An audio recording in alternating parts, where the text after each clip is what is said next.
Estudio Bíblico con nuestro maestro el Dr. Lehman Strauss.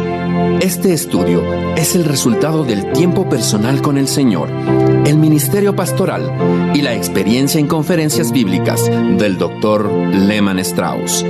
Él nos instruye y alienta con la enseñanza de la palabra de Dios. Ahora, el Dr. Strauss. Muchas gracias por estar una vez más con nosotros. Estamos considerando el libro de Daniel y hoy vamos a ingresar en el capítulo 4. Espero, querido oyente, que usted lo haya leído con anticipación para estar en mejores condiciones de comprender lo que pretendemos comunicar con el ministerio de la palabra de Dios. Todo este capítulo 4 del libro de Daniel es en un sentido autobiográfico. Nabucodonosor cuenta aquí su conversión a Dios. Los detalles son válidos y auténticos, su testimonio personal pertenece cronológicamente, yo diría, al final del capítulo, porque su conversión fue el resultado de las experiencias registradas en la primera parte del capítulo. En mi estudio de esta parte del libro de Daniel, llegué a la conclusión de que Nabucodonosor llegó a ser un convertido, un hombre verdaderamente salvo. Yo espero encontrarlo en el cielo. Ahora, lea este capítulo con gran cuidado y tenga en mente que es un hecho o fue un hecho real. Es la última vez que tenemos en acción a Nabucodonosor en el libro de Daniel y para mí este es el relato de lo que Dios hizo por su alma. Su testimonio me recuerda al salmista cuando dijo en el Salmo 66:16, «Venid, oíd todos los que teméis a Dios y contaré lo que ha hecho a mi alma». Aquí conoceremos a un nuevo Nabucodonosor. Ahora, yo confío en que usted haya examinado los versículos 1 al 3. Estos son como una introducción, como un preámbulo a lo que sigue. Es la declaración de un rey a todas las personas de su imperio, un documento de Estado. Es uno de los pocos documentos de Estado que se encuentran en la Biblia. Por lo tanto, desde el punto de vista histórico, este capítulo es extraordinario. La declaración inicial identifica al autor y a la gente a quien ese documento está dirigido. Tiene todas las características de un edicto real. Note el estilo extravagante en la frase Nabucodonosor, rey, a todos los pueblos, naciones y lenguas que moran en toda la tierra. Aunque Nabucodonosor era sincero al desear que su edicto sea proclamado universalmente, él ciertamente sabía que había áreas inexploradas sobre las cuales Babilonia no ejercía autoridad. Pero a favor del rey podemos decir que él dio mucha importancia a su experiencia espiritual. Él quería que todo el mundo supiera lo que Dios había hecho en su vida y por su alma. Toda vez que Dios salva a un hombre, ese nuevo convertido se convierte en un testigo. Y si un hombre no testifica, entonces podemos dudar de que haya experimentado una verdadera conversión.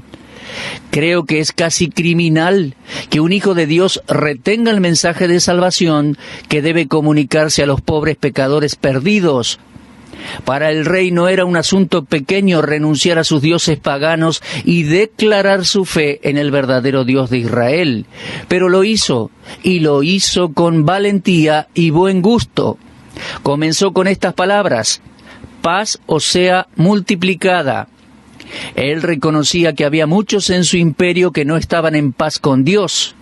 Y creo que él sinceramente deseaba que ellos pudieran tener aquella paz que él ahora experimentaba. Él le dijo a la gente que pensaba que era justo y apropiado que supieran lo que Dios había hecho por él. En el versículo 3 dice: «Cuán grandes son sus señales y cuán potentes sus maravillas. Su reino sempiterno y su señorío de generación en generación». El rey estaba profundamente impactado con su liberación y el poder de Dios. El Dios de la creación, que también es el Dios de la redención, es el Dios de señales y maravillas.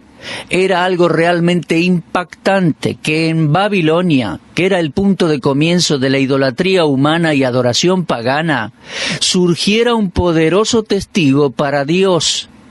Siglos más tarde el apóstol Pablo testificaba cómo en las edades pasadas él ha dejado todas las gentes andar en sus propios caminos, si bien no se dejó a sí mismo sin testimonio.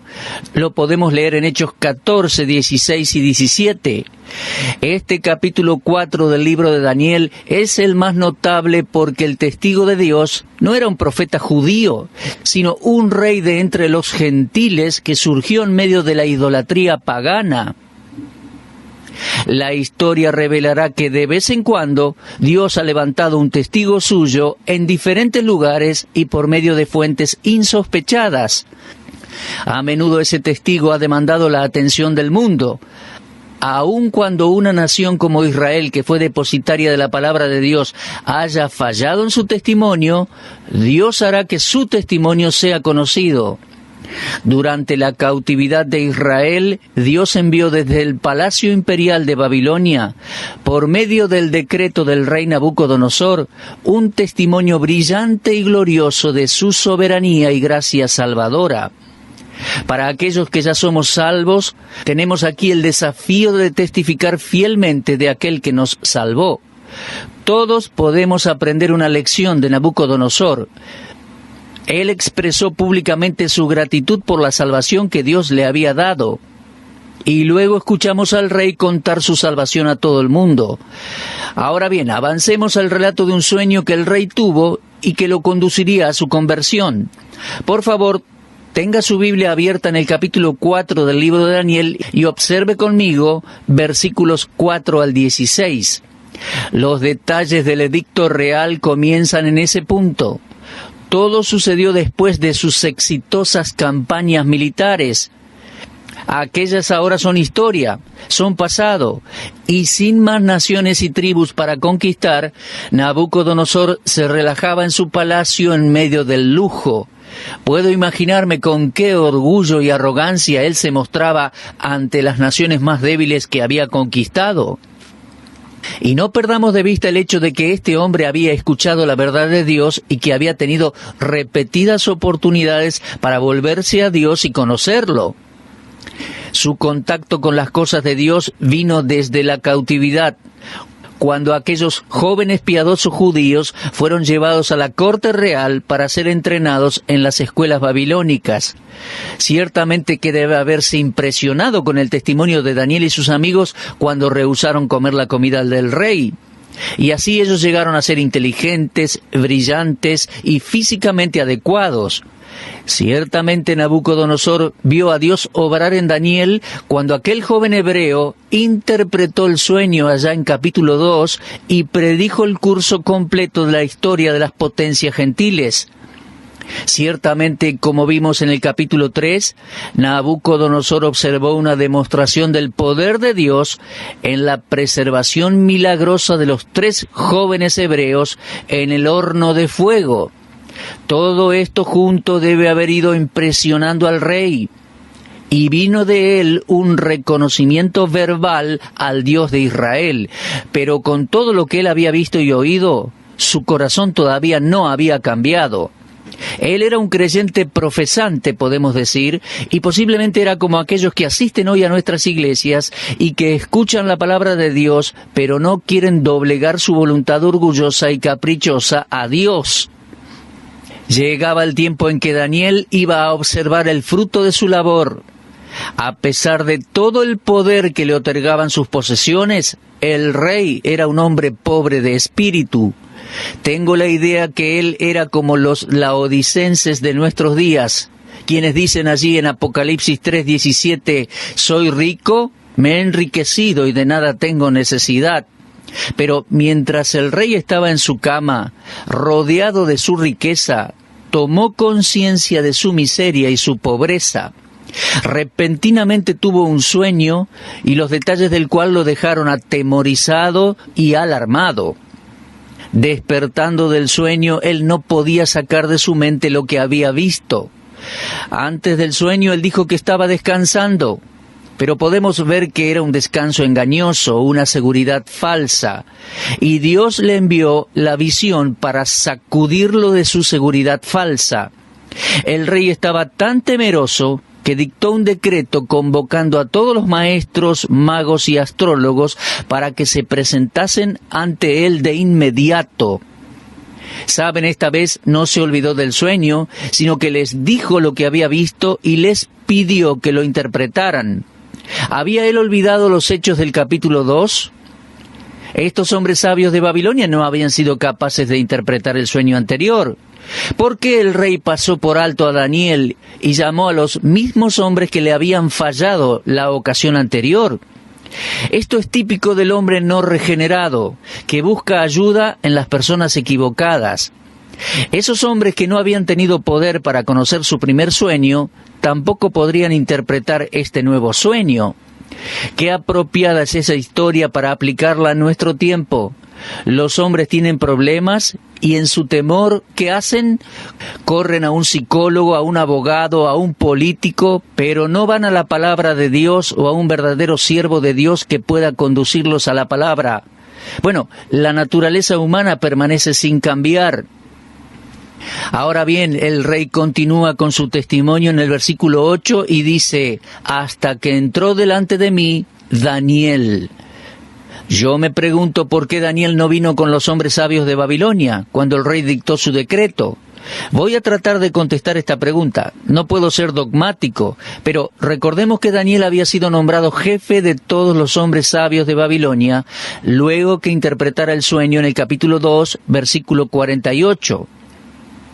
Entonces vemos que Daniel estaba en una posición de autoridad. Por lo tanto, él pudo enviar a estos hombres ante el rey mientras él esperaba en su habitación hasta que ellos se cansaron tratando de interpretar el sueño del rey.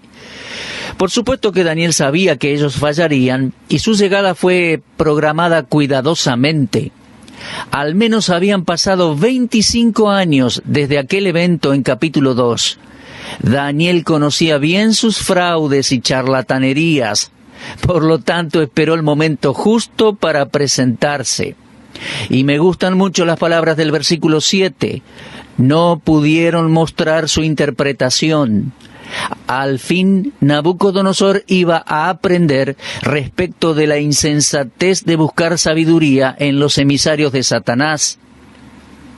Aquí él está por descubrir una gran verdad. Leemos en el Salmo 118:8, mejor es confiar en Jehová que confiar en el hombre. El rey sabía muy bien que Daniel era un hombre de Dios. Y aquí tenemos algo interesante, el uso que hizo el rey del nombre Daniel. Al relatar todo esto como un hombre ya convertido, el rey dice en capítulo 4, versículo 8, hasta que entró delante de mí Daniel, cuyo nombre es Belsasar, como el nombre de mi Dios. Cuando él se dirigía a Daniel antes de su conversión, le llamaba simplemente Belsasar. Observe esto en los versículos 9, 18 y 19. Aquí está otra de las muchas evidencias de la inspiración verbal de la Biblia. Y luego de la conversión de Nabucodonosor, que resultó luego de un severo juicio de Dios, él no diría o haría nada que pudiera entristecer a Dios. Así que le llamó Daniel. 2 Corintios 5:17 dice, si alguno está en Cristo, nueva criatura es. Las cosas viejas pasaron y aquí son todas hechas nuevas. Lo digo nuevamente, me inclino a creer que este es un relato de conversión genuina de Nabucodonosor. En los versículos 10 al 16 tenemos la sustancia del sueño del rey. Él lo relató a Daniel y le dijo que había visto un gran árbol alto y fuerte y su copa llegaba hasta el cielo y sus ramas abarcaban toda la tierra. La importancia, podríamos decir, ecuménica del árbol está indicada por el hecho de que era visible a toda la tierra. Observe este en el versículo 11, luego lea el 12 y dice, había en él alimento para todos y se mantenía de él toda carne. Observe la importancia ecuménica de estos dos versículos. Mientras que el árbol en su asociación primaria representaba al rey y su reino de Babilonia, no debemos perder de vista el hecho de que el libro de Daniel es profético además de histórico. En su imagen primaria el árbol predecía la caída de Nabucodonosor y de Babilonia.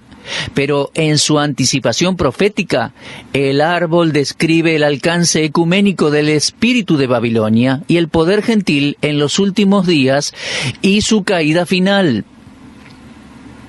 Ahora bien, las Escrituras ofrecen numerosas ilustraciones de árboles representando a un hombre o a una nación, o bien a ambos, como un cuadro de un reino terrenal. En primer lugar, un hombre, Salmo 1:3, dice, será como árbol plantado junto a corrientes de aguas. En segundo lugar, fíjese por favor, Salmo 37:35, vi yo al impío sumamente enaltecido y que se extendía como laurel verde. En tercer lugar, leemos en el Salmo 52:8, pero yo estoy como olivo verde en la casa de Dios, en la misericordia de Dios confío eternamente y para siempre. Y en cuarto lugar, leemos allí en el Salmo 92:12, el justo florecerá como la palmera, crecerá como el cedro del Líbano. Vemos como los árboles en la Biblia entonces se utilizan para representar hombres y naciones. Algo parecido tenemos finalizando el capítulo 10 de Isaías, y comenzando el 11 dice que retoñará de sus raíces. Ese será el rey de Israel, el hijo de Isaí, el hijo de David. Bueno, pero regresemos ahora al relato del sueño, allí en Daniel capítulo 4, versículo 13. Vi en las visiones de mi cabeza, mientras estaba en mi cama, que he aquí un vigilante y santo descendía del cielo y clamaba fuertemente y decía así, derribad el árbol y cortad sus ramas, quitadle el follaje y dispersad su fruto. En este punto hay un cambio significativo en el texto. Cuando Nabucodonosor describe el árbol, dijo, había en él alimento para todos y se mantenía de él toda carne. Sin embargo, cuando el ángel da su orden, dice, derribad el árbol y cortad sus ramas y dispersad su fruto y las aves de sus ramas. Versículo 14. Lo que el ángel dijo le aclaró al rey la personificación de ese árbol y que representaba a un hombre. Y fue esta revelación que atemorizó a Nabucodonosor. Ahora, en los versículos 15 y 16, tenemos el relato del sueño en su conclusión. El árbol no sería completamente destruido. Sus raíces permanecerían en la tierra para luego surgir nuevamente. Como el tema se cambió del árbol al hombre, había esperanza para aquel hombre. Si había una oportunidad para aquel árbol, entonces en su interpretación había esperanza para el hombre a quien el árbol representaba. Él sería atado con hierro y bronce, atado por un desorden mental, y él se vería a sí mismo como una bestia y se comportaría como tal. Durante ese periodo de tiempo, Dios pudo hacer su obra en el corazón de aquel hombre. Él sería restaurado y sanado nuevamente. Ahora, en el versículo 17 tenemos la razón del sueño. El contenido de ese versículo es muy importante, no lo pase por alto. Este sueño mostraría una lección necesaria que leemos allí en el versículo 17. Para que conozcan los vivientes que el Altísimo gobierna el reino de los hombres, y a quien Él quiere lo da, y constituye sobre él al más bajo de los hombres. Nabucodonosor y cada gobernante terrenal deben saber que hay uno que es mayor que cualquier otro gran hombre, más poderoso que el más poderoso de los hombres, y que en sus manos reposan los reinos de los hombres. Uno de los grandes pecados de los líderes nacionales mundiales es su rechazo de incluir a Dios en sus deliberaciones y decisiones. Ellos no escucharán la voz que les dice que Dios prevalecerá. Hay una relación cercana entre los asuntos de la tierra con los asuntos del mundo espiritual. Romanos 13:1 dice, porque no hay autoridad sino de parte de Dios, y las que hay por Dios han sido establecidas. La razón del sueño del rey es obvia, la vemos claramente en el versículo 17. Para que conozcan los vivientes que el Altísimo gobierna el reino de los hombres, y que a quien Él quiere lo da, y constituye sobre él al más bajo de los hombres. El poder de un hombre en el oficio público no siempre es un signo de su propia grandeza, sino que ha sido ordenado por Dios para gobernar. Y cada gobernante falla si no reconoce que su posición, su poder y sus posesiones se deben a la bendición de Dios. Y los ángeles de Dios demandarán juicio sobre aquel hombre por tomar para él la gloria que le pertenece solo a Dios. Naciones han surgido y caído, pero el hombre todavía se rehúsa a creer que Dios gobierna sobre todos los reinos de la tierra. El Dios que establece un gobernante puede también hacer que fácilmente caiga. El más grande de los hombres es solo un subordinado del único Rey de Reyes y Señor de Señores. La patrulla de demolición de Dios ha llevado a la ruina a más de un arrogante gobernante terrenal en la historia. Los asuntos internacionales no son simples oportunidades, ellos están en las manos de Dios. Víctor Hugo nos ha dejado un poco de historia interesante respecto a Napoleón y la batalla de Waterloo. Tal vez usted lo ha leído. En la mañana de la batalla, el pequeño dictador permaneció observando el campo de batalla mientras describía a sus oficiales su estrategia para aquel día. Y dijo así: pondremos allá la infantería, allá la caballería, aquí la artillería. Al final del día Inglaterra estará a los pies de Francia y Wellington será prisionero de Napoleón. Bien, después de una pausa el comandante le dijo: pero no debemos olvidar, señor, que el hombre propone, pero Dios dispone. Y con orgullo aquel pequeño dictador dijo: quiero que comprenda que Napoleón propone y Napoleón dispone. Víctor Hugo continúa escribiendo así: a partir de ese momento la batalla ya estaba perdida. Dios envió lluvia y granizo y las tropas de Napoleón no pudieron ejecutar lo que él había planeado. Y en la noche de la batalla, Napoleón era prisionero de Wellington y Francia estaba a los pies de Inglaterra. En días como los nuestros, haríamos bien en tener en cuenta las enseñanzas de la palabra de Dios cuando dice en Santiago 4:6, Dios resiste a los soberbios y da gracia a los humildes. Ahora bien, antes de concluir en esta oportunidad con los versículos 18 al 26, quiero compartir con los oyentes un pensamiento del Dr. Ironside en su pequeño volumen Conferencias sobre Daniel. Lo incluiré aquí ante la posibilidad de que algunos de ustedes no hayan visto esta obra del Dr. Ironside. Él se refiere a un pasaje en el libro de Job. Allí Eliú dijo en Job 33:14 en adelante: sin embargo, en una o dos maneras habla Dios, pero el hombre no entiende. Por sueño, en visión nocturna, cuando el sueño cae sobre los hombres, cuando se adormecen sobre el lecho, entonces revela al oído de los hombres y les señala su consejo, para quitar al hombre de su obra y apartar del varón la soberbia. Detendrá su alma del sepulcro y su vida de que perezca a espada. También sobre su cama es castigado con dolor fuerte en todos sus huesos, que le hace que su vida aborrezca el pan y su alma la comida suave.